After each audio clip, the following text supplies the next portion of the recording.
Suspense है अमेठी रायबरेली को लेकर कांग्रेस पार्टी की तरफ से अभी तक बना हुआ नजर आ रहा है। जहां तक अगले फेजेस जो पोलिंग की है उसके बारे में अगर बात की जाए, यहां पर अगर सीईसी की जो बैठकें हो रही हैं वहां पर भी अभी तक इसके ऊपर कोई निर्णय नहीं लिया गया है। अब यहीं पर अगर बात की जाए, कम से कम 80 यानी कि 80 लोकसभा सीटों की अगर उत्तर प्रदेश की बात की जाए, बीजेपी की तरफ से भी आखिरकार रायबरेली से चुनाव कौन लड़ेगा इसके बारे में जो उम्मीदवार है उसकी घोषणा नहीं की गई है। लेकिन अमेठी से अगर बात की जाए, स्मृति ईरानी को दोबारा मैदान में उतारा गया और आज का दिन बताया जा रहा है कि स्मृति ईरानी अपना जो नामांकन है यानी कि जो नॉमिनेशन है वो फाइल करने वाली। आखिरकार बता देते हैं कि बीजेपी के प्लान क्या रहेंगे आज के दिन। रक्षा मंत्री राजनाथ सिंह वो लखनऊ से फिर से चुनाव जीतने की अगर उसमें आस में है तो वहां पर उनकी तरफ से भी जो नॉमिनेशन पेपर है वो आज फाइल किया जाएगा। उनके साथ बताया जा रहा है कि मुख्यमंत्री योगी आदित्यनाथ और पुष्कर सिंह धामी उनके साथ मौजूद होंगे। सुबह 10 बजे का वक्त बताया जा रहा है और मोहन यादव भी बताया जा रहा है स्मृति ईरानी के साथ होंगे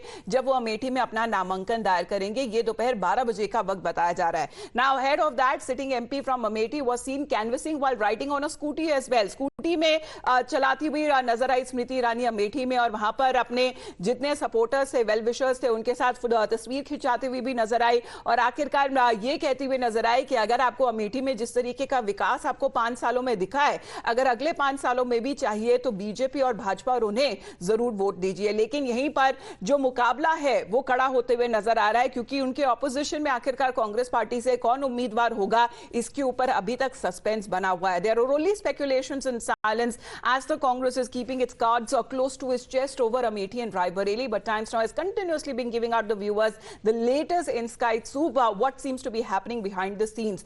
And the day when we told you that there were murmurs of Priyanka Gandhi being fielded from Raebareli, now we are learning that there might be another deadlock. The Gandhi siblings were said to be in a huddle on Sunday night, and sources say that both of them have been given their respective reasons who are being reluctant to contest the upcoming elections. Rahul Gandhi thinks leaving one seat for the other, if he wins both, would send out a wrong message. वहीं पर प्रियंका गांधी का ये कहना है कि जहां तक अगर सभी पार्लियामेंटेरियंस बन जाएंगे तो यहां पर एक नेगेटिव इंपैक्ट पड़ेगा पार्टी की इमेज पर।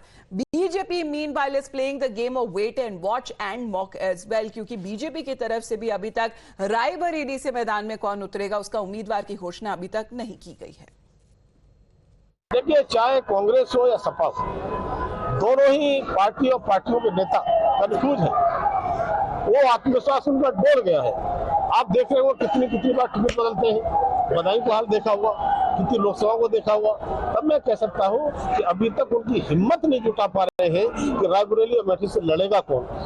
अमेठी या रायबरेली से गांधी परिवार भी आएगा तो हार के जाएगा, इसलिए वो दूसरी सीट चुनते। Why not? अगर उनको आत्मविश्वास होता कि मैं तो यहाँ जीत सकता हूँ तो शायद वो यहाँ से भागकर वाई नॉट नहीं जाते और चुनाव यहाँ से लड़ते।